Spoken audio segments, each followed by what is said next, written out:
Bismillah, wassalatu wassalamu ala rasulillah. Profeti jon sallallahu alaihi wasallam ka thënë: kullu ibn Adam khata.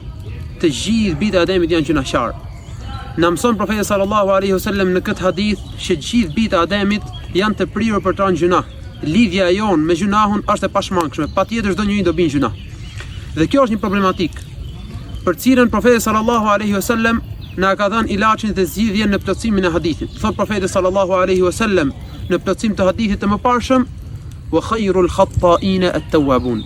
Dhe gjunafsharët më të mirë, njerëzit më të zgjedhur për këtyre që bëjnë gjunahe, janë ata që kërkojnë falje Allahut subhanahu wa taala. Janë ata që e kujtojnë Allahun subhanahu wa taala. Andaj besimtari, muslimani, duhet që në ditën e tij të ketë momente ndalimi, në të cilat kujton Allahun subhanahu wa taala, kujton dënimin e Allahut, kujton shpërblimin e Allahut, kujton vdekjen, kujton varrin, kujton ditën e gjykimit, kujton që do merr llogari nga Allahu subhanahu wa taala dhe kërkon falje për gjunahet e tij.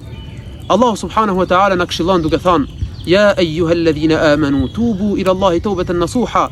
Na bën thirrje o ju të cilët keni besuar, pendohuni tek Allahu subhanahu wa taala një pendes të përgjithshme. Për gjunahet që e dini që i keni bërë dhe gjunahet të cilat kanë kaluar dhe nuk e dini që i keni bërë. Pendesa të jetë e përgjithshme tek Allahu subhanahu wa taala. Themi astaghfirullah, astaghfirullah. Profeti sallallahu alaihi wasallam ka pas kërku falje 100 herë në ditë dhe Allahu subhanahu wa taala e pranon robin e tij që kërkon falje.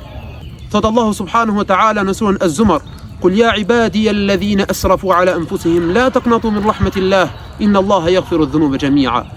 Thuaj o ju robërit e mi të cilët jeni zhytur në gjunahe, edhe gjunahe të rënda, edhe gjunahe të mëdha, mos i humni shpresat në mëshirën e Allahut subhanahu wa taala. Me të vërtetë Allahu subhanahu wa taala i fal të gjitha gjunahet. Elusë Allahu subhanahu wa taala t'i fal gjunahet tona dhe të na bëjë prej banorëve të xhenetit.